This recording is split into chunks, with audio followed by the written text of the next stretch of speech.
மனைப்பிரிவு ஒப்புதல் fresh layout உங்கள் நிலத்துக்கு வந்து மனைப்பிரிவு ஒப்புதலுக்காண்டி வந்து நீங்கள் சம்மந்தப்பட்ட நகர் ஊரமைப்பு இயக்கத்தில் விண்ணப்பம் அளிக்கிறீங்க. இப்போ அதுக்கு உண்டான அணுகுசாலை வந்து உங்களுக்கு வந்து வரக்கூடிய முட்டி நிற்கக்கூடிய அணுகுசாலை வந்து ஒரு அனுமதியற்ற மனைப்பிரிவுலேருந்து வருது. அது வந்து நகர் ஊரமைப்பு இயக்கத்தால் ஒப்புதல் அளிக்கப்படவில்லை. ஏன்னா அந்த அனுமதியற்ற மனைப்பிரிவு வந்து 2016 அக்டோபருக்கு முன்னாடியே விற்று முடிச்சாச்சு. அதில் இருக்கிற மனைகளை ஃபுல்லாக அந்த உரிமையாளர் வந்து வித்துட்டாரு.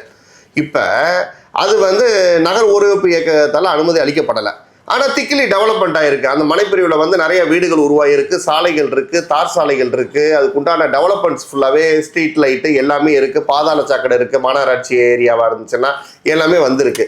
இப்போ நமக்கு வந்து எந்த ஆவணத்தை நம்ம வாங்கி நம்ம உத்தேச மனைப்பிரிவுக்கு வந்து அணுகுசாலையை அதை சமர்ப்பிக்கணும் நகர் ஊரமைப்பு இயக்கத்தில் அப்படின்னா, நீங்கள் அந்த அனுமதியற்ற மனைப்பிரிவில் தார் சாலை வந்து உங்கள் நிலத்தில் வந்து அணுகுசாலை முட்டி நிற்கிதுன்னா நீங்கள் வந்து அந்த உங்களுக்கு முன்னாடி இருக்கக்கூடிய ரைட் அண்ட் லெஃப்ட் ரெண்டு இருபுறங்களிலும் உள்ள பிளாட்டுகள் வந்து வீடுகள் கட்டியிருந்தா சம்பந்தப்பட்ட உள்ளாட்சிக்கு அந்த பிளாட்டோட உரிமையாளர், அந்த மனைகளோட உரிமையாளர் வந்து தானமாக கொடுத்துருக்காரா ரோடை.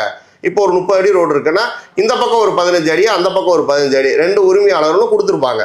ஒருவேளை கொடுக்காமையே வந்து அனுமதி வந்து சம்மந்தப்பட்ட உள்ளாட்சி வந்து கட்டட அனுமதி அவங்களுக்கு கொடுத்துருந்தாங்கன்னா ஒன்றும் பிரச்சனை இல்லை.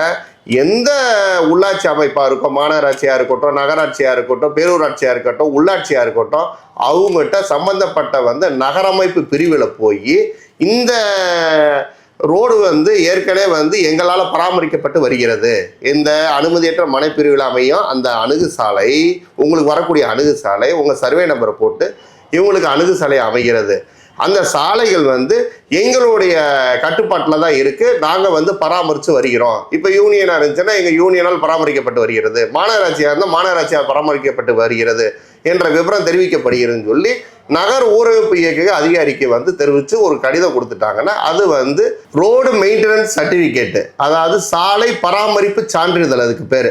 அதை நீங்கள் சமர்ப்பித்து உத்தேச மனைப்பிரிவுக்கு நகர் ஊரமைப்பு இயக்கத்தின் இணையதளத்தில் பதிவேற்றம் செய்து உங்கள் மனைப்பிரிவுக்கு ஒப்புதலை வந்து நீங்கள் வந்து விண்ணப்பிக்கலாம்.